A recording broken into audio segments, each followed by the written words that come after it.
Awesome. Pleasure to welcome to the podcast Tyler Merchant, goalie for Stevenson. Tyler, welcome to the show. Thank you very much. Thank you for having me. Yeah. Well, thank you for making this happen. Let's talk about the first time you jumped into goal. Do you remember that?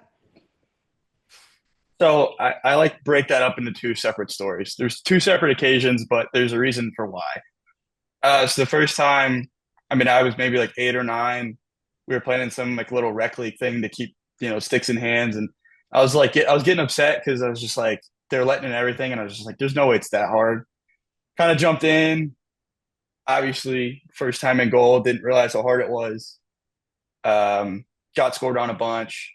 Kind of had a little bit of appreciation for the position, but I was like, yeah, no, I'm done. All right, one time thing. But then I was playing for the local travel team that I was on in Florida at the time, and our goalie was just like, I'm done. I want to play soccer. So they were like, does anyone want to hop in? And I was like, fine, I'll do it. Like, it's maybe until we find someone new. Because by that at that point, I was playing attack and taking faceoffs. So I thought that was my gig for going into high school. But that was in eighth grade, and then played, and they were like, you're pretty good at this. Like, you should keep doing it. Like, you never know where you might go with this. And so just from then on, I just kept up with it, worked pretty hard. And so that's kind of where I break it up. Whereas eighth grade is kind of when I finally stuck with it. But yeah, like the first time, that was definitely rough. 8 or 9 years old, Yeah. kind of a big ego check. I like that though. You're willing to take the initiative because a lot of attackmen will complain or defensemen will complain, oh, the goalie's letting everything in. But you're like, I can do it better. I'm going to take the initiative and I'm going to go in there and show them how it's done. Only to get that smack in the face of like, all right, Oh well, yeah. it's pretty hard. You mentioned, people told you like, hey, you're pretty good at this, right out of the gate. What do you think, what sort of attributes do you think you have as an athlete, or what do you think made you a good goalie? Um, I think, just it's kind of funny that like I think I'm a big it's like a two-way street with this. I'm a big overthinker. So I get it, those goalies that, everything, you know, is a big deal to them, right? Where they're like, I'm just not sure my positionings, whatever. But having that kind of perfectionist mindset was also, I think, what helped me so much because Mm, every time I go to practice, I'd be like, I want to work on this, I want to work on this, whatever. So within maybe a few weeks of playing, like I wasn't necessarily thinking like like I wasn't worried about do I have my positioning right or do I have because I'd already practiced it 1,000 times in the backyard because I yeah, had that motivation to be like, okay, I want to be good at this. Like I know I can do it. But at the same time, then as I started to get older, and people started to be like, hey, maybe you should like think about playing in college. That's when maybe it was a little bit of an issue where I have to stop thinking so much. But I think interesting. if you're a goalie as a young one, like, and you're thinking a lot, or you're kind of like, I always want to get out there and have a stick in your hand, it's not a bad thing. Interesting. Yeah, interesting take on that. Because certainly when you're playing, like overthinking can kind of get in the way and kind of be detrimental to, having a great game. But it's a great point of like, if I'm always thinking about something and it motivates me to get out there and practice it so that I don't have to think about it, then it can be very beneficial. Uh, Yeah. so you mentioned being like a perfectionist. How do you, and a lot of goalies are, a lot of people are, they're perfectionists, right? They always want to strive for perfection, but how do you balance that with this position of lacrosse goalie when, you're going to give up goals? Like perfection is near impossible. Yeah. I mean, I think the biggest thing for me was always like watching somebody that was really good at the position and then seeing how they reacted to it. Mm, So I think when I was younger, there was definitely that like anger a little bit, like especially if it was one that I thought I should have had. But then I was somebody who watched Logan McNaney endlessly. Like I watched pretty much every Maryland game from the time he'd started all the way through the end of his career this year. And I think kind of watching how composed he was and started to get older and a little bit more maturity, it was like, okay, like I get why his defense likes him so much. mm, Being able to watch that and just okay, everything's gonna be fine. yeah. Or I know Matt DeLuca talked about like kind of laughing it off, which I thought was great because in that sense, you're just kind of taking the lighthearted approach. Because something that I had noticed was when we go shoot around and we got music playing and it's just pretty casual, I always felt like I was so much better than Right. if I was in the games or if I was at practice because during the games and the practice, I was putting so much pressure on myself every time there was a goal let in. Right. So when we were just out there messing around, I wasn't letting in as many. And the ones that I did let in, I was just like, who cares? Yeah. Yeah. Yeah. Yeah. Interesting. Yeah. So study those goalies, not only the stance and how they clear the ball and their saves, but like just, their poise, right? Their poise of Mhm. when they give up a goal. You watched every Maryland game? I watched just about every Maryland game from the time he was there all the way Yeah. through. All right. I love it. I love it. Um, I love it. Yeah, I was gonna say, my take on it, on the perfectionism thing, is that, one of the beauties of this sport and this position is that you get so many opportunities, and I kind of Yeah, think of it as like, if you're making pancakes in the morning and like you make the first one and it's like horrible looking and doesn't come out good, right? As a perfectionist, you're like, great, like next one's going to be better. I get this next opportunity for perfection. And so that's one, right. you know, shift of mindset for those perfectionists that like, hey, your next opportunity, the next save, the next play is an opportunity for perfection. Well, and what like a second point on the perfection piece is that like what I love about playing lacrosse is that I don't it's not a perfect game. Right? It's not like football where you have the set plays and you know exactly what you're doing, what your role is. Right. And goalie is a perfect example of that because yeah, there's like rules, quote unquote, that we play by, certain ways that we're supposed to play things, but in reality, who cares how you play as long as you make the save? I Right. mean, I'm not going to recommend anyone goes out and plays like Blaze Reardon because that's a very special way of playing the position, but like you see where it works. It may Right. not work for everybody, but it works for him. Right. Um, so kind of learning that, there's certain coaches that I learned from, and the best piece of advice I got from them was just you just got to go play it the way you see fit. Yeah. Yeah, 100%, right? Lacrosse is chaos out there, and there are definitely more than one way to be a great goalie. Um, so you mentioned you got some instruction, kind of growing up. You grew up in Tampa, Florida, right? Yeah, Yeah. So talk to me about, some of the coaches you worked with in those early years and maybe some of those early lessons. yeah. So I mean, it was kind of funny because it was always occasional. Like we would always have like somebody visiting. There was a camp, the peak goalie camp was always in the winter because they all wanted to come down here. Oh yeah. So we'd drive over to Boca Raton. It was like 3 hours. My dad would take my brother and I, and we'd go. And I'd met like a ton of, I think I met Drew Morris there. I'd met a couple of the guys that played, and I was always just asking questions. And I would always try and get like a phone number or contact because we didn't necessarily have access to these guys 24/7, Yeah. like these guys do in Baltimore or in Boston or any of the hotbeds. So it was a lot of that. And then it was just kind of a lot of YouTube, you know, Mm. just kind of self taught things. But I mean, I also went to high school with Wyatt Nuss for 2 years. Nice. Um, so when I'd gotten there, him and his dad were just, it was every day working on certain skills. And so I would say the difference in skill level that I had, there was a huge jump, eighth grade year where I was mostly self taught to the, freshman, sophomore year. I had taken a huge step working with Wyatt a lot. So he was my teammate. He wasn't necessarily coach, but I mean, I was just watch and learn for 2 years. Right. Right. So you, for those goalies with no goalie coach or, not in the hotbed area, it sounds like a very repeatable playbook, right? Like if there's a camp in the Mhm. area, go to it, like reach out, get contacts. I know a lot of goalies have hit me up. A lot of goalies that present, the coaches that present at the goalie summit events that I do, like put their email and their Instagram and like they're very reachable, very Mhm. available. And so like reach out and just if nothing else, it can be that like extra shot of confidence to know I'm on the right track. But then it could also be like, hey, like I'm struggling with X, Y, and Z. Like, give me some tips, right?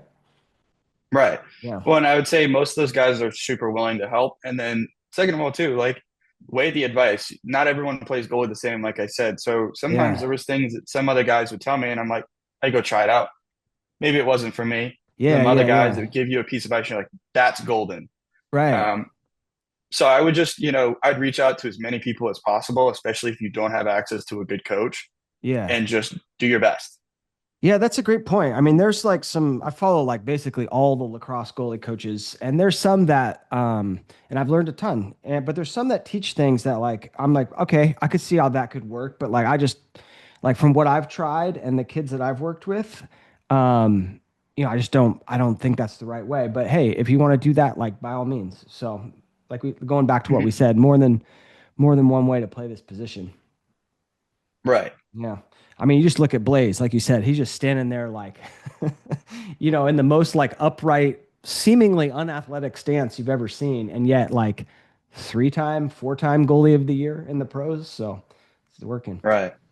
Well, very cool. So, yeah, I mean, what was Wyatt like in high school? Was he like, could you tell like, wow, this dude's going to be a national champ? Yeah, I mean, it was kind of funny because growing up, started to play the position. You always kind of, he was a great, he was like he was, yeah. So now he's 2 grades above me, but Yeah. at the time he was just a grade above me. And so he was playing with the older kids. So I had kind of seen him throughout travel and stuff like that. And I had known about him. And then just to kind of get there to high school and actually get to beat him, like I'll tell you right now, like he's the same person he was back in high school. Hmm. Like he's super, super cool and super humble, which is what I found with most of the goalie community. Those guys are great. And I mean, he and I mean, we don't get to see each other all that often, especially, as we got to college and stuff, but he's, again, a super, super humble guy and he worked really hard. Yeah. I got to see him through high school and I mean, it was legit. Everything he got was earned. So I think having that impression and seeing like that's what it takes to be really good Yeah. helped me a lot because it was like, okay, he's not just lucky. There's a reason why he's as good as he is. Right. Yeah, I mean, you mentioned kind of learning by watching, and that's another thing that like rubs off, I think, when you're around like an elite athlete. It's just a work ethic, right? Because like, yeah, like the way he makes saves and like the technique and the clearing and the communication and leadership, you can learn all that too. But then just seeing like how hard these guys work, that rubs off on you, I imagine, right? Because you're like, okay, like maybe I should work that hard too. 100%. And I mean, Yeah. like, I always kind of knew, I mean, I don't know how much he had to deal with it, but, being from a non hotbed area, there's always a little bit of doubt. And I kind of remember him going through his recruiting and seeing how that was going. And, initially right off the bat, like he wasn't getting necessarily the schools that he had wanted. Yeah. So seeing him, take a really long time because he didn't, I mean, from what I can remember, he didn't commit till like one of the last goalies in the class Wow. Yeah. his year. So kind of seeing that, like him go through that, maybe not necessarily had the start he wanted, but then, having the patience to wait it out and then seeing how like he used that kind of trait on the field as well. Like he Mm. was somebody who's so patient, like never guessed, was on top of his game, always on balance. Like taking those things away and trying to apply them was super helpful, especially for me when I was younger. Yeah. Yeah, I love it. Love it. So you stuck with the goalie position after the second tour of duty, let's say. Um, I mean, what do you love about it the most? What would you say is your number one thing? I mean, I think like all goalies, I think like the people that thrive at the position, I think are the ones that are secretly or not are adrenaline junkies. Like Mm. I think like, roller coasters, things like I want to get onto it. Like even if I'm not like in the face crazy, there's a little bit of that like I I'm the first one to volunteer. I'm the Hmm. first one that wants to go in. Like even when some other people don't want to do things, cool, we'll do it. Um, so I think like that helps a lot, but I think as well having you got to be calm. So it can't be like over the top. Hmm. You have to find that balance really between like getting excited but staying in that kind of zone where you're not too high and not too low. Yeah. Yeah, and I mean, going back to our theme of like goalies being different, there's different levels for different people as well. I remember I interviewed the Army goalie, Sean Byrne, right? And that dude is like the most chill guy. Like he will never, like just I couldn't believe it. Like just how calm and chill he was, like in his presence and Mhm. just the way he talks and out there on the field, right? And that wasn't really me. I was more like, Galloway. Like I'd make a save and like, I was kind of fiery would be a good way to put it. So, and that worked for me. But I know, for some Mhm. goalies, like when they get super high, then come the super lows, and so they do want to remain more even keel. And it sounds like you might be one of those goalies. Like I don't want to get too high nor too low. Yeah, Right. yeah, awesome. What do you Yeah. like? I mean, like, how do you balance that? Because when you make like a sick doorstop save, like you got to feel it. You got to feel that emotion, and like you probably like, how do you not get too high? Well, I think a lot of it has to do with the fact that I played quite a bit of golf as a kid as well. Like that was Mm. kind of a second sport for me. So, I think everybody that plays golf at, any sort of level knows like everyone's chasing that hitting that perfect shot. And if you're a decent golfer or if you played in competition, you hit one good shot, like you got to still finish out the hole, right? Like you hit a good drive, now you got to hit a good approach shot. Hmm. So it's kind of taking that like, all right, you made a great play. Now we got to clear the ball. Now we got to get the ball to our offense. Now we got to do it Yeah, again. yeah. So it's always that kind of great, we did it. Let's do it again. Hmm. I But love it. then, also be able to balance the, oh, I shanked it or I let one in that I shouldn't have. Now we just got to focus on how do we recover? How do we make up for that mistake? Yeah. How do you do that? Let's talk about that. You shank one on the lacrosse field, per se. Yeah, I mean, what's kind of you got like a reset routine that you go through? Yeah, I mean, I think for me, it's always just like either walk outside the cage, walk outside the crease. Like mentally, one of my coaches is just like sometimes if you let in three in a row in practice, walk outside the cage, right? Because a lot of goalies, they let it build, they let it kind of sit. It's in the back of your mind. It's, you ever seen like the hockey goalies, they let in a goal, they skate around, Yeah. or during a break, they skate around. They're just trying to mentally separate themselves from being in the goal all the time. So it gives you a chance to kind of reset. It gives you a chance to breathe. Um, yeah, that's kind of how I would deal with it. A lot of the time, I'll even like I don't know if anyone's watched a ton of our games, but I will like it's kind of hard to see obviously on camera, but like I will blink a lot. And like that is like one blink, two blink, three blink, it's gone. Mm, It's done. We're on to the next play. Like it's like wiping the hard drive. yeah. I never heard that before. That's cool. So if they've after a goal given up, they focus in on your eyes and you give it a couple blinks and then hard Yeah, drive it's is done. wiped. I'm ready to go. Yeah. Love it. Love it. Well, cool. I'd love to hear kind of your recruiting process. So you're at Stevenson now. I think you started at Catholic, right? And I mean, talk me through kind of your recruiting process and kind of how you ended up where you're at now. Yeah. So I mean, I was originally playing high school ball in Florida. My junior year was down there, and obviously everybody knows September 1st is when all this stuff opens up. And the class that I was originally in, the class of 2022, I was on the younger end of that, Hmm. and being from out of state or not out of state, but from a non-hotbed area. I mean, and I don't know if you remember that 2022 class is stacked with goalies. There's some really, really good ones in that class, and so out of the gate, I felt like I was, it was an uphill battle. Um, I remember checking, and that was during COVID. So, I mean, kids were September 1st committing like crazy. And so I felt kind of an urgency to like get on my game a little bit. And it especially worried me when I really wasn't getting much. So the first couple months, really never got like any phone calls, maybe got a couple emails here or there, but, really struggling quite a bit. Um, Especially not having too many contacts to many of these coaches. Hmm. Um, so it took a little bit of time, but I started to roll in like a couple of great Division III schools.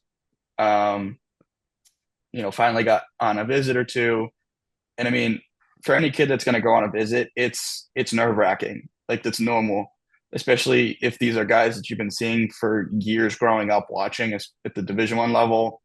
At the D3 level, there's some legendary coaches. So, kind of meeting those guys for the first time and getting a feel out process for what each school was like was definitely an interesting process.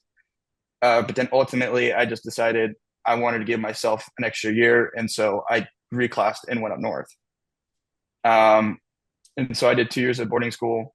I absolutely loved it, and I would say for anyone that's got the opportunity that has the ability to go and do it, 100%. Mm. Um, because we had a fall ball, we had a lifting coach, like we had a whole bunch of stuff, and it just helped me prepare so much for what college is really like. Yeah. Um, because it is a big jump. You know, a lot of the kids are used to playing in tournaments, but you're not used to practicing three, four. I mean, at Division I level, you're practicing 5 days a week, lifting, 3 to 4 days a week, for months without a game. It's definitely takes a toll. And so having that experience for 2 years before going into it made that transition very easy. But in that, it helped me also talk to the coaches because I could relate to what their fall balls were like. I Right. could relate to what it meant to live on my own in a dorm and be able to show up to class on time, be able to get my assignments done on time, things like that. So I would say, when you're talking to these coaches, like make sure you have questions prepared. Don't just go in there and like walk around and not ask anything. Because that's kind of how you separate who you're going to want to be around and who you're not going to want to, play for. Mm-hmm. Because there's some coaches that will, try and sell you on athletic facilities or whatever, but really make sure that you know what's important to you. Because that's kind of how I found Catholic. And I mean, it's a great school. It's a great location. There were just some external factors when it came to the end of the year that made it not worth it for my Mm-hmm. family.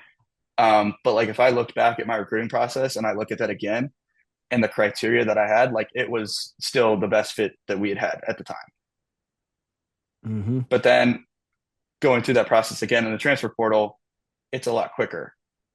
Hopefully nobody has to do that again. Like it's not something that I encourage kids to do. Don't take a place and go, I can play here and then I'm going to transfer. Like I've Yeah. heard that quite a bit, and the amount of kids that it doesn't work out for, uh, it's quite a lot. Yeah, it's an option. It's an option, but certainly not one that like, you want to rely on, right? I mean, Right. ideally you And find so, that great school out of the gate, but it doesn't always happen. But that's why we're talking right. about putting in that due diligence and Well, asking I mean, questions. right. And like lacrosse is not perfect. I mean, these coaches, a lot of them don't get paid a whole lot. So in my situation, the coach that recruited me ended up leaving before I got there. Oh yeah. And then and it was just, it's kind of tough, right? Because as much as people say don't pick a school based on a coach, I mean, when you're in college, you see that coach all the time. It's a big factor. And so when that's not your guy or that's not the person that you picked, you're kind of at the mercy of whoever they bring in. Right. Right, right. Did you I want to so playing D3 lacrosse. I've had obviously a bunch of D1 goalies on the show, a couple D3 goalies, a couple D2 goalies. What would you say kind of are the main differences when it comes to the differences between D3 and D1? Yeah, I mean, I honestly think, especially when you play at the top level of Division III, there's a misconception that the level has dropped. Um, I got to be honest, I've watched a ton of Division I lacrosse, all levels of it, high level, down to the lower tiers. And I'm gonna tell you right now that the teams that we play year in and year out, I mean, they are as good as some of those, lower to mid tier teams. When you're talking about, us, CNU, Salisbury, Gettysburg, there's a ton of other great schools, but they got some really talented kids. And some of it's just, those are kids that were missed, you know, Mm. kids that Yeah. were overlooked, weren't from a traditional area. And they're really, really good lacrosse players. And when they get to college, they're really successful. Mm. Um, so I'd say for Division III specifically, the main difference that I've noticed is just we can only practice a certain amount of hours in the fall. I know they upped it a couple years ago, but usually we're 3 to 4 days a week practice, with usually lifts 3 days a week. Whereas I know my buddies that play Division I are at like 5 days a week. Got it. Got it. So a little bit less, I guess, by rule, Mm. a little bit less, but the level competition level is still there. What about like the depth? Because I would say I played in the MCLA and like we had some good like our starters were like very good, but by the time you got to like third string, like these dudes had maybe were maybe just like starting or like like just starting like just starting to learn the game. So we're like our depth really struggled. Is it the same at D3 or no? Like you guys got pretty solid depth. I mean, I still think like it's hard for me to say right now because our team is going to be a very different team than it was last year. Yeah. We lost a lot in our senior class last year, but yeah, I mean, I think the good teams are really good depth wise. Like you can't just prepare for one line; you got to be able to prepare for, three lines, especially when it comes to the tournament. Hmm. Um, get ready to face two, three Fogos. So it's really it depends on the team. Yeah. But there's a ton of great teams out there that have talented guys that are going to show up in May. And I mean, I look at like Dickinson, Yeah. who we had beat earlier in the year, and all of a sudden comes roaring back in the tournament to beat Salisbury and to beat RIT and go on that run. Like that was a team that had the depth. Hmm. And so when it came time and for those guys to step up, they did. And so those are really the teams that you'll see playing on championship weekend. Yeah. Yeah, I love it. Makes sense. What about, when you get to Stevenson, do you I mean, would you say like your goalie game changed at all? I mean, I think there was just things that you learn as you mature. Like Coach Stein, who was our goalie coach here, Hmm. um, he's great. He works with all of us, and really, I think the biggest thing for me was just asking questions. I think as a goalie, you come into an unfamiliar situation. The best thing you can do is just A, be yourself, and B, just ask as many questions as you can. Um, it's going to be really hard for you because you're stepping into a new role. In leadership wise, it takes time, right? You need trust. And I think that's the biggest thing. And so trying to build that trust as quickly as possible, you only do that through being, a really hard worker and asking as many questions as possible. Yeah. What are some examples of questions that you asked? Do any come to mind?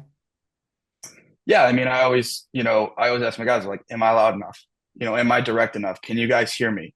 Um, what do you guys want me to call it? Because some of the time, every team is different. Um, there's teams they want you to call out the slides. They want you to call out where it's coming from. They want Right. you to call it when they want to slide. Those other teams, they know those deep holes know each other. Those short stick middies know each other. They'll Right. call the slides. They know. Um, so really just asking, hey, am I loud enough? And then talking to them and being like, hey, I really like this shot. I'm really comfortable with this shot. Let's look at giving that up. Hey, I don't like this shot. Let's try and force them to do this instead. Mm, yeah. Yeah. Communicating what you like and what you don't like. That's huge. Mhm. That's huge. Yeah. Because at the end of the day, right, that's the purpose of defense, right? Is to sort of, I mean, it's nearly impossible to prevent shots. You just want to give up the ones that are more savable. Mhm. And yeah, and if you can communicate that, that's huge. I love Right. that. And then yeah, am I loud enough? Yeah, I love that. Love that. That's awesome. And then yeah, I mean, if you're learning the defense, if it's kind of your first or second year and you're out there just kind of learning the defense, hey, asking questions about that, right? And showing interest, I think goes a long way to making you be a better goalie, but a better teammate and like your leadership. Like, oh, this guy really cares, right? Right. Yeah. Um, Awesome. Love it. So if I was going to do a save edit on one of your games last year, what one should I do? Was there one game where you just, this is it, man, this is the game? Um, Man, I'd really like to say Mustang Classic playing St. Lawrence. I mean, I always think, if anyone knows that event is awesome. Like I think it's 8 teams and there's 8 of us that all play back to Hmm. back days. And every team there is good. Like, I mean, I remember showing up and Hamilton had to play Tufts the first time, like first game. And everyone's like, who's this team? Like I'd really never heard of them. They show up and they hold Tufts to a 1 goal in the first half. And everyone's kind of like, whoa. And so then having to follow them up as the night game, St. Lawrence was a great one. It's a 1 goal game. The other goalie, I can't remember his name, but he was fantastic in that game I too. got it. I got it I right think he here. was, Michael Marinello. Marinello. yeah, Yep. he's great. I mean, he was definitely a tough goalie. I remember we had a pretty lengthy scout, just where not to shoot with him. So I knew going into that game that if we were going to win that one, I had to be on top of my game. And it was a really fun game. It was a great atmosphere. Okay, check that one out. Love it. I just realized so Catholic's in the same division as Stevenson. So when you play those guys, is it like, hey, Tyler, like, hey, good to see you, bud? Like, I mean, you probably still have some friends on that team, huh?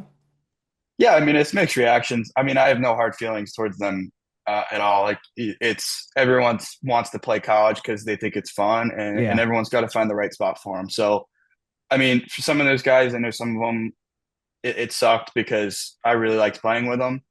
I know for some of the other guys, I think they took it a little bit more personally, but at the end of the day, I thought most of them, were pretty supportive, and those guys, I'm cheering them on. Like, I want them to see them, them do well. I don't wish for anyone to have bad 4 years. It's the last 4 years you get. So of course, um, yeah, I still talk to a few of them and, check in every once in a while. So yeah, love it. it So was fun this, to see them last year. yeah, so this Mustang Classic is like a little tournament, mid-season tournament, let's say. Hmm. Yeah, Yeah. that's cool. That's a cool idea. Um, and then what would you say you're working on in your goalie game right now? Oof. That's a good question because I feel like I'd want to say everything, but realistically, I think for me it was always my feet. I think my hands are pretty good, but sometimes my feet tend to struggle to follow through with it. Mm, So for me, it's all about making sure that I'm in the right spot, balanced. I think a lot of goalies, especially as they're younger, it's a tough thing because you don't really think about it, but staying on balance so that you're always ready for the shot. yeah. Um, and then just projecting my voice. I think last year Oh, that was something nice. that I struggled with a little bit, but hopefully coming into this year, project a little bit more so that those guys, you know, aren't confused on the back end. I hear you. And then how do you work on those feet and balance? Is it some specific drills or is it just, reps with that in mind? I think really some great drills for that. First of all, is just walking your arc. Yeah. So if like walking it there and walk it not just in the front, but also practice it, from behind the goal. I think if you can set yourself up for success behind the goal, you'll make that transition when they're coming up from X so much easier. Yeah. So there's a couple of times last year where I didn't do that, and then I got caught. Guys just coming around X because in college those guys are just trying to get like a cheap one coming around, Yeah. and so working on that kind of stuff. Then as well, just like making sure you're in an athletic stance. Like I'm not a very tall individual, so I watched a lot of Logan, and like I said, so he was really good at just like you're always set. Yeah. Doesn't positioning is great, um, but just being set is more important. Um, so I think that helps a lot with the weight. Try not to be off balance. I know a lot of guys when the ball's behind X, like I said, they stand straight up. I was one of those guys. I did it a lot. Well, if you're trying to stand straight up and someone throws the ball over your head as a skip pass, now you got to switch and be an athletic stance. Like Right. it's a really hard thing to do. Right. You got to be in So that stance and then just kind of pivot in the stance and then like be in perfect position. Yeah. yeah. So then a second drill that I've done quite a bit over the summer. I worked with he just graduated from U Tampa, Connor. He played at Brown for the last couple of years before that, The and the people's goalie. yeah, people's goalie. Yeah. Worked with him a little bit this summer, and really it was like, just get a tennis ball and walk the arc and just throw tennis balls at your feet Mm, and try and get your foot on it, mm. and then get set. So just really quickly, just working on getting set, seeing it, stop it, get set again, and go again, Nice. and walk that arc. Yeah, yeah. I was going to ask a question about specifically about kind of how you play your positioning when the ball is behind. Um, Obviously, when it's at X, like you're squared up right at the goal, Mhm. right? But like when it goes, say, back left, do you then sort of take a step kind of back this way? So like say it's back left and your right foot is kind of in the middle of the cage, or how do you do that? So I usually split it. My front arc is 5 steps, and my back arc is 3. Okay. So I obviously, like you had said, ball's just behind X. I'm square there. Yeah. Um, but as that ball gets moved, each one of the corners, I'll kind of play it like I'm on. So it's just like one big circle. Hmm. But on one side it's three, the other side it's five, and just playing it there. And so if you guys know like where they have those little nits at, like in the middle that run down the back of the cage and meet in the back, they run from both top corners and they run down at the back pipe there. Of the net I you're talking use about? that. Yeah, Yeah, yeah, yeah. I will use that. So once they cross that barrier, that's when I flip to hit the pipe. Got it. So But that's kind of I use that. you're sort of like mirroring them, right? So like if they're back Mm-hmm. left, like you're on the opposite side of that circle. Yeah. Yeah. Okay. Cool. That's how I coach it too, but I haven't talked about that or seen videos on that in a long time. So I just kind of want to make sure that's what we're still doing. Yeah, because I think that gives you the best puts you in the best position because if they throw it like let's say back pipe, right? Then you're kind of just you just flip over and you're in great position. If they throw it, out to the wing there, I can just pivot. I'm in great position and I'm still just one step away from getting to the pipe. So, Right. all right, cool. Um, yeah, yeah, I mean, talk to me about working then with Connor, the people's goalie. So awesome goalie, played for Brown, had a ton of success there, and then transferred to Tampa for his final season and played there. Yeah, I'd love to hear about working with him. Yeah, I mean, he's a great guy. I knew he was in Tampa just, after the season. So I just hit him up, and I was just like, look, I really like your game. I'd love to work with you and see if you got anything that I can kind of take from you and see what you say. So Yeah, I think, he was just like, yeah, just your feet, like that's really a big thing. And so he had narrowed up my stance a little bit so that, because I think the misconception is you want to be as wide as possible. I see that a lot, especially in the youth game. You get kids that are just super wide. Whereas for me, it was just get comfortable yeah, and feel relaxed. Because I think a lot of the time, like you get super low or you get super wide, you're really tense.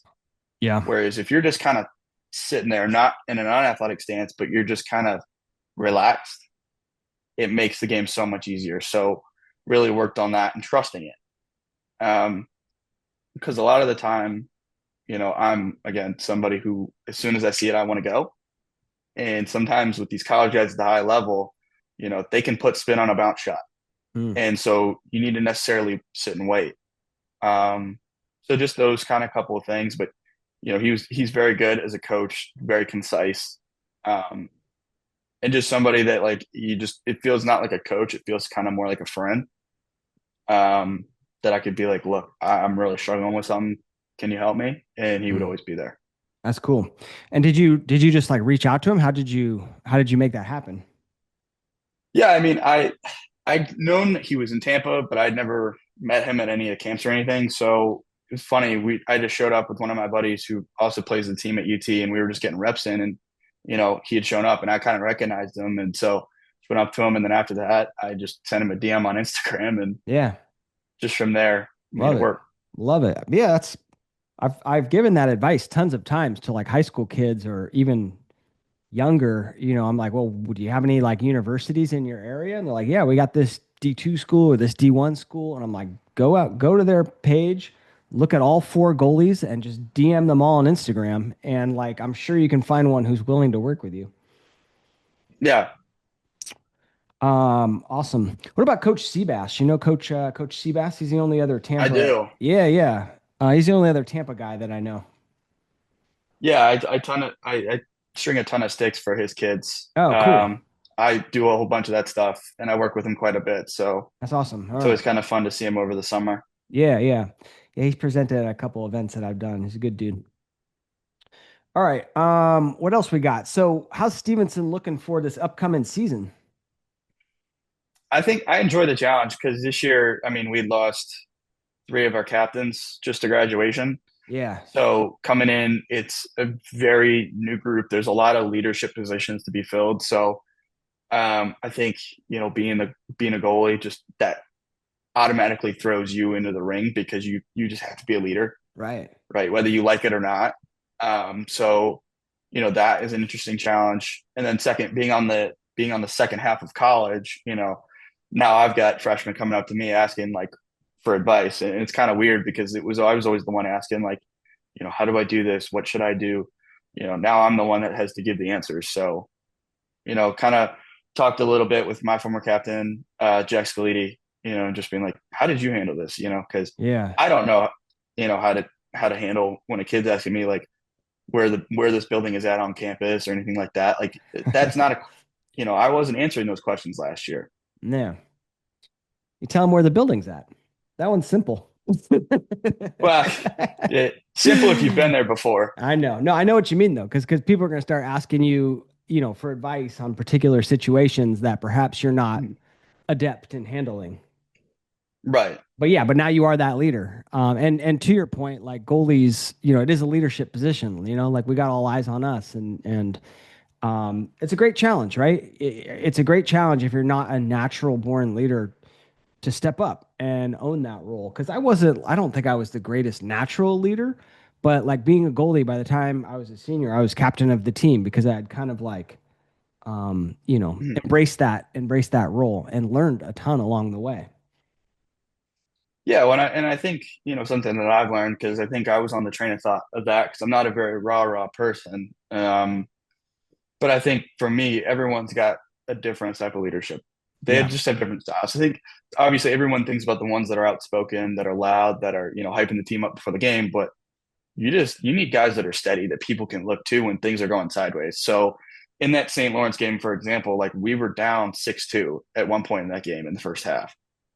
Very, very easy in that situation under bright lights, lots of eyes watching to just go, nope, we're done. Like train wheels coming off, like it is going to be a wreck. hmm Whereas, defensively, I think we did a really good job despite being so young in that game, just going, we're fine. Like we gave up 6 goals. So what? It's lacrosse. You're going to give them up. And so, I don't think it was any one person, but I think as a unit, we just did a good job of just stay calm. And I think it helped everybody else because everybody else was like, okay, well, if they can do it, we can do it. totally. Yeah, and your a lot of that's body language too, right? Like sort of that unspoken communication where you it's 5-2 and you get scored on and you're like throwing your stick or like, giving one of these double palms up move, right? And all of a sudden, like that just fuels the fire of the wheels coming off the wagon and the other team and their fans are getting all pumped and they're like, we're in this goalie's head. But yeah, I mean, just, poise as a goalie is huge. Well, yeah. And I mean, ask yourself, I think kind of as I got older was ask yourself the question, would I want to be like, would I want to play for myself? If Yeah. I was a depot, is that somebody I want to play for? Right. And I mean, let's be honest with ourselves. If you're yelling, screaming, have a bad attitude, it's not going to be somebody that you're going to want to play for. Yeah. So, always take that into account of, how you react to things, Yeah. Yeah. especially if it's your fault, you know, right? Own up to it. Just, a quick tap on our chest and be like, my bad, I got the next one. Yeah. Totally. Yeah. Yeah. That's something I saw Liam Entenmann do quite a bit. When you watch him play, is that gesture of like, that one's on me. I'll get it next time, and let's just move on, right? And so that's a quick way to kind of keep things calm and take responsibility. Mhm. Cool. Um, yeah. Cool. What about, did you go through any slumps last season or maybe in your career? And how do you kind of break out of a slump? Yeah, I mean, last year, like I did not have a good start to the year. So we played Ohio Wesleyan, uh, our home turf. They driven from Ohio. They just came off the bus. I'm on a new team. This is my first ever game playing here. And so I was quite a bit nervous because I'm like, this is a team, we knew from watching film and knowing who they had returned, like it should be a good team, especially offensively. And they are. They just won their conference. They made the tournament. They were great this year or Mhm. past year.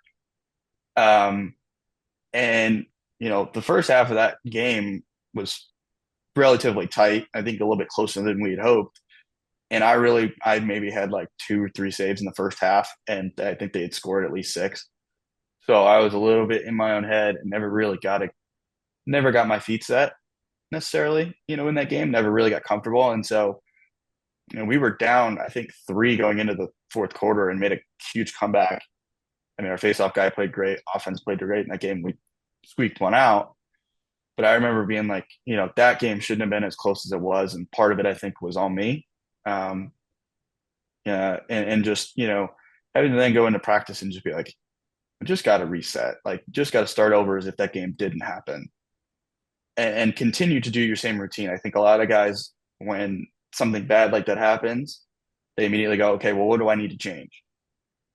Sometimes it's just not your day, and, Hmm. and changing, the way you do things or the way you go about warming up may actually make it worse. Totally. Yeah. And so for me, it was just like, okay, hit the hard reset button. Like I said, the whole blink and wipe the hard drive, and get ready for the next game. And I think our next game was Muhlenberg, who, it's still a solid team year in and year out, came out and we smacked them. Like I Yeah. remember we were playing with so much confidence. I was playing really well, and those guys fed off the energy, and so it was all good things in that game. So kind of being able to prove to myself at that point, like, yeah, you can play, you're fine. You know, Coach still has trust in me. He's not going to sit there and think about pulling you. Like, you're fine. I think those guys, you know, you have to be able to control yourself. The best or can have a bad game and bounce back the next. Not Yeah. letting it compound is the biggest thing. Yeah. Yeah. Yeah.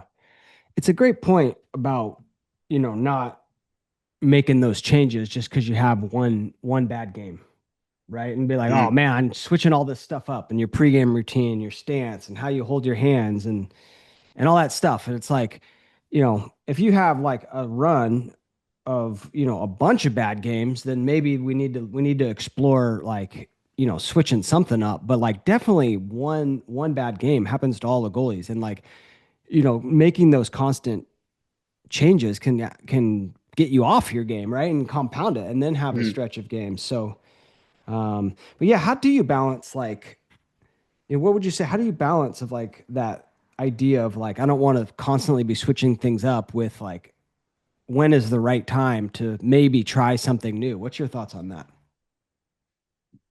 I mean, I think it's all in habits, right? So I think Nick Saban's the one that always said, like, what are you willing to sacrifice to get what you want? And sometimes that means giving something up and adding something else.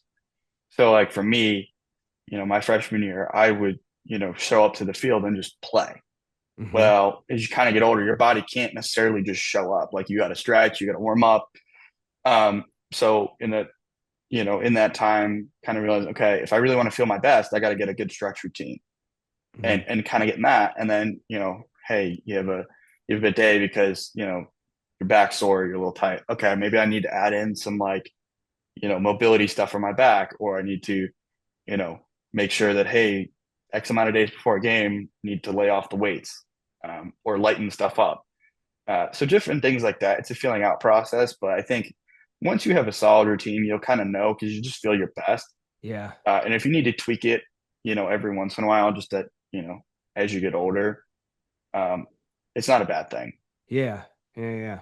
But at this point, like in your game personally, like your stance is set. Like you're not going to try anything else.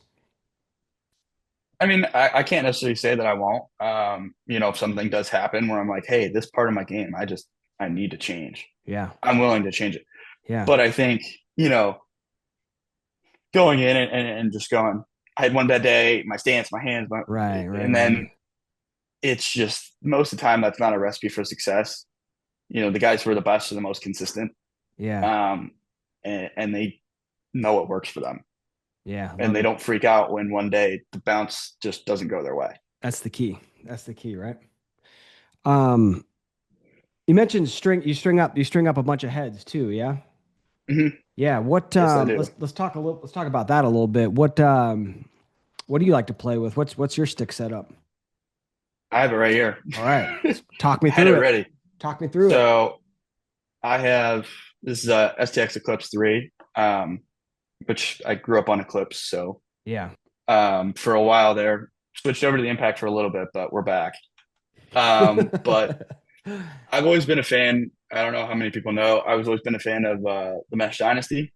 Um, they're small little I don't know how much volume they necessarily do, but they're out in Arizona. But then I learned, I think they were making the Eclipse mesh, the 11 diamond, which is Hmm. what I have here, which we have access to in Baltimore. So it made a little bit more sense than trying to ship stuff from Arizona every, you know, 3 months when I needed new mesh Yeah. because you go through sticks like crazy in college.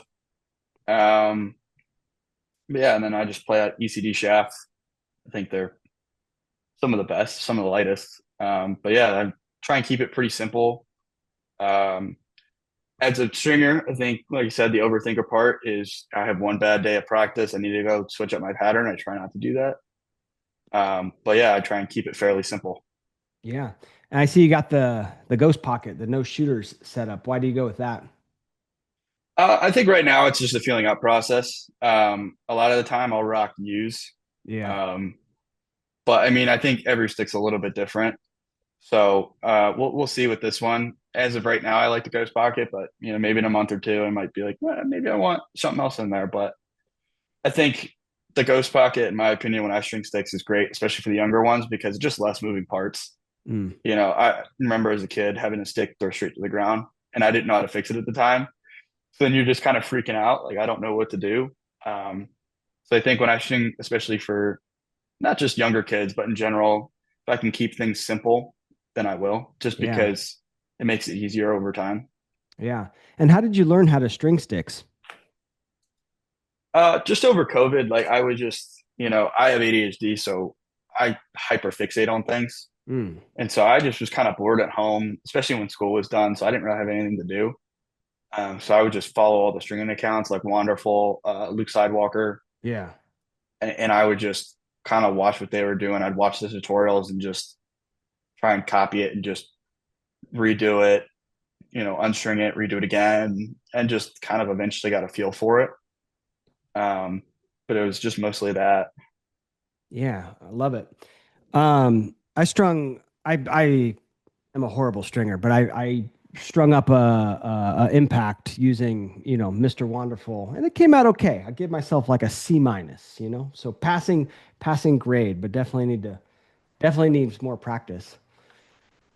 You mentioned having ADHD. I'd love to ask you some questions on that because Mhm. it seems like goalie is a great position for people with kids with ADHD. Would you agree? Yeah, I think it's just one of those things of like, especially if you're like me, you have that kind of hyper fixation. Hmm. It's sometimes a blessing and a curse, just depending on how you look at it. But yeah, I know quite a few kids that have it that play the position. Yeah. So talk to me about what exactly is it, and like what is it? Like you just have trouble focusing on things, or like, I mean, I'm not really sure. I've heard of it, obviously, but I don't know the Mhm. details. Yeah, so I mean, in my space, like at least from my experience, mine has always been anything that I'm not interested in, it's going to be really hard to get me to focus to Mm. do anything. But if Hmm. I absolutely love something, it's the only thing I can think about. Interesting. So I mean, sometimes I have to kind of control myself because I'll be in class and I'm going to really want to watch film. Um, but I have to Oh, like, put it away for a little bit. But like I get home from practice and as soon as film is up on huddle, I'm sitting there rewatching all the clips, the good ones, the bad ones. What could I have done better? mm. Thinking about it, sending our coach a text. What do you think about this? So I think it's part of it's just it's the hyperfixation of me that I love it. Yeah. And that's good that you found something, as positive as lacrosse to hyper fixate on. So that's cool. Yeah. Mhm. Does it impact your ability to focus on the ball? I mean, I don't think necessarily. Like, I Mm. think sometimes it can be like when I think it's the hardest is those games where you're beating a team pretty good and you're just not really seeing them many shots. Oh yeah. It's definitely a little bit of a hard one Because you because you're might lose just your focus. yeah, because Yeah. my mind wants to go wander because now we're bored. Oh yeah. But Right, right. kind of tried to train myself to stay locked in. Do you have any tips to do that? Because I know even if you don't have ADHD as a young kid, like focusing on a full game can be a challenge. Yeah, I mean, I think find something where it's going to take some patience. I think some like do something that's a little bit slower. So I think again, I don't want to repeat myself a lot, but playing golf was great because having that, you have to focus for 4 hours, three and a Yeah. half, 4 hours. So Right. kind of being able to go, okay, well, if I can do that, I can focus for 2.5 hours, which is how long those games usually are. So Yeah. That's a good point. kind of having that external experience helps because obviously lacrosse is a very fast-paced game. So usually you're not sitting around that much, Right. but in the rare case that you are, especially like halftime, that's big. Yeah. Yeah, or when your offense has the ball. I mean, that can be a good, Mhm. 3 or 4 minute stretch sometimes. Um, I saw this video of this little ice hockey goalie who would like enunciate, like he'd call like the play-by-play of like, oh, nice pass. Like, Jackson passes it to Damon down the cold. He was this little Canadian dude. It was just so cute and it's an awesome way, I thought, to be like to stay focused and stay locked in the game, because you're Mhm. you're you're still in it. So Well, I think even sometimes, like, I think everybody knows that maybe you're just like humming something to yourself or like, just keeping my brain going is just the biggest thing. yeah, yeah, Sometimes I'll talk to one of my defensemen about what's going on the field yeah, because that keeps my focus on the game, but it keeps me from wandering off. yeah. Um, if we start talking about things that are unrelated to the game, then it just turns into like me not focusing. Got it. Got it. Yeah. Um, So always talk about lacrosse. But that's good tip yeah. for anybody, right? Yeah. And now do you take medication? Not for lacrosse. So I won't take it when I'm playing. For school, that's a little bit different, but Got no, it. not when I'm on the field. Okay. Yeah, because I was wondering how that impacts sort of the play and how you take it, but it sounds like not for when you play, but for Mhm. studying another thing. So awesome. Well, Tyler, thank you for coming on the show, man, and sharing your story. And wish you ton of luck in this upcoming season.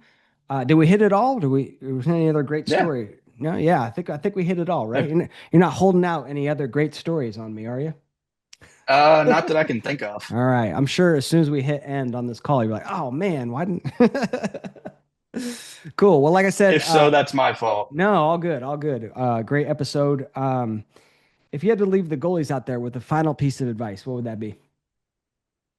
Um, you know, I would say, especially, for the ones that are looking at playing college or are going to, are starting their freshman year because we're starting the fall. Learn to enjoy it. Like you're playing lacrosse. This is, and everyone says it's kind of a job. Learn to enjoy it, right? You work to live or you live to work. It just depends on how you're going to view it. And so, like for me, that's where yeah, it's a job. I enjoy it, and I'd absolutely do it 1,000 times over. I have no regrets. So, Awesome. Tyler, thank you so much. yeah, thank you.